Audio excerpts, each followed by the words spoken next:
Pada kesempatan kali ini, saya akan membahas studi kasus kimia unsur utama dengan topik silikon sebagai bahan utama layar ponsel dan panel surya. Nah, studi kasus ini menunjukkan bagaimana sih konsep kimia unsur golongan utama tidak hanya bersifat teoritis, tetapi juga memiliki peran penting dalam perkembangan teknologi modern yang kita gunakan dalam kehidupan sehari-hari. Sebelumnya, izin perkenalkan diri. Nama saya Muhammad Lutfi Zulhaq dengan NIM 12320800055 dengan kelas kelas 5C. Baik, masuk selanjutnya ada latar belakang studi kasus. Nah, perkembangan teknologi digital dan energi terbarukan membuat penggunaan ponsel pintar dan panel surya semakin meningkat. Hampir setiap aktivitas manusia modern bergantung pada kedua teknologi tersebut. Salah satu unsur kimia utama yang berperan besar di balik teknologi ini adalah silikon. Nah, silikon ini digunakan baik sebagai bahan pembentukan kaca layar ponsel maupun sebagai komponen utama dalam panel surya. Oleh karena itu, pemanfaatan silikon menjadi penting untuk dikaji dari sudut pandang kimia unsur utama, khususnya terkait sifat dan karakteristik kimianya. Lalu ada mengapa silikon? Permasalahan utama dalam studi kasus ini adalah mengapa silikon dipilih sebagai materi utama dalam teknologi layar ponsel dan panel surya. Padahal banyak unsur lain tersedia di alam, namun tidak semua memiliki sifat yang sesuai untuk aplikasi teknologi tinggi. Oleh karena itu, perlu dianalisis keunggulan silikon dibandingkan unsur lain serta bagaimana sifat kimia fisikanya menentukan fungsi tersebut.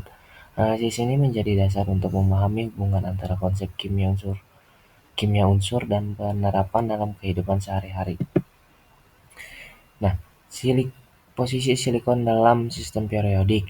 Silikon merupakan unsur dengan nomor atom 14 yang terletak pada golongan 14 dalam sistem periodik unsur. Unsur ini memiliki konfigurasi elektron 2, 8, dan 4 yang menunjukkan bahwa silikon memiliki 4 elektron valensi. Berdasarkan posisinya, silikon ini digolongkan sebagai metaloid, yaitu unsur yang memiliki sifat antara logam dan non-logam. Posisi ini sangat mempengaruhi sifat kimia silikon, terutama dalam hal kemampuan membentuk ikatan dan sifat konduktivitas listriknya. Lalu ada sifat kimia dan sifat fisika dari silikon ini sendiri, di mana secara kimia silikon memiliki kecenderungan membentuk ikatan kovalen yang kuat, terutama dengan unsur non-logam seperti oksigen. Silikon juga relatif stabil dan tidak mudah bereaksi dalam kondisi normal. Secara fisikanya, silikon menunjukkan sifat semikonduktor, yaitu kemampuan menghantarkan listrik dalam kondisi tertentu. Sifat ini menjadikan silikon yang sangat cocok digunakan dalam perangkat elektronik karena konduktivitasnya dapat dikontrol sesuai kebutuhan teknologi. Lalu ada senyawa penting silikon, yaitu silikon dioksida. Salah satu senyawa terpenting dari silikon adalah silikon dioksida atau SiO2. Senyawa ini terbentuk melalui ikatan kovalen antara atom silikon dan oksigen, di mana membentuk struktur jaringan kovalen yang sangat kuat. Struktur ini menyebabkan SiO2 bersifat keras, memiliki titik leleh tinggi, dan tahan terhadap panas serta reaksi kimia. Sifat-sifat inilah yang menjadikan silikon dioksida sangat ideal sebagai bahan dasar kaca, termasuk dalam kaca layar ponsel. Lalu ada silikon pada layar ponsel. Nah, pada layar ponsel, silikon dioksida digunakan sebagai komponen utama kaca karena memiliki kekuatan mekanik yang sangat baik dan tahan terhadap goresan.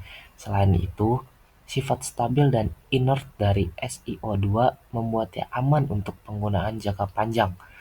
Kaca berbasis silikon juga mampu melindungi komponen elektronik di dalam ponsel dari panas dan kerusakan lingkungan, sehingga meningkatkan daya tahan perangkat dari elektronik tersebut. Lalu ada silikon sebagai semikonduktor pada panel surya. Dalam panel surya, silikon dimanfaatkan sebagai material semikonduktor, di mana ketika cahaya matahari mengenai permukaan silikon, energi cahaya tersebut dapat mengeksitasi elektron sehingga menghasilkan arus listrik. Proses ini dikenal sebagai efek fotovoltaik.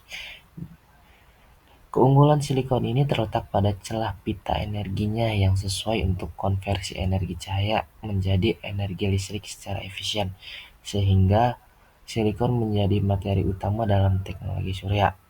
Nah, silikon juga berada satu golongan dengan karbon, namun keduanya memiliki sifat yang berbeda, di mana karbon cenderung membentuk ikatan kovalen yang sangat kuat dan stabil, sehingga banyak digunakan dalam senyawa organik.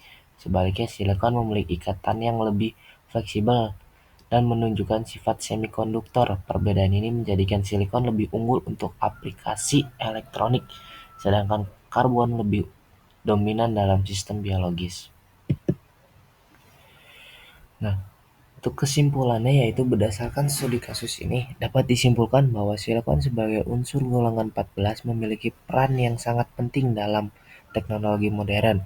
Sifat kimia dan fisika silikon seperti kemampuan membentuk ikatan kovalen kuat dan semikonduktornya menentukan pemanfaatannya dalam layar ponsel dan panel surya. Hal ini membuktikan bahwa konsep kimia unsur utama sangat relevan dan berkontribusi langsung dalam kehidupan sehari-hari. Sekian yang bisa saya sampaikan. Mohon maaf bila banyak kesalahan. Wassalamualaikum warahmatullahi wabarakatuh.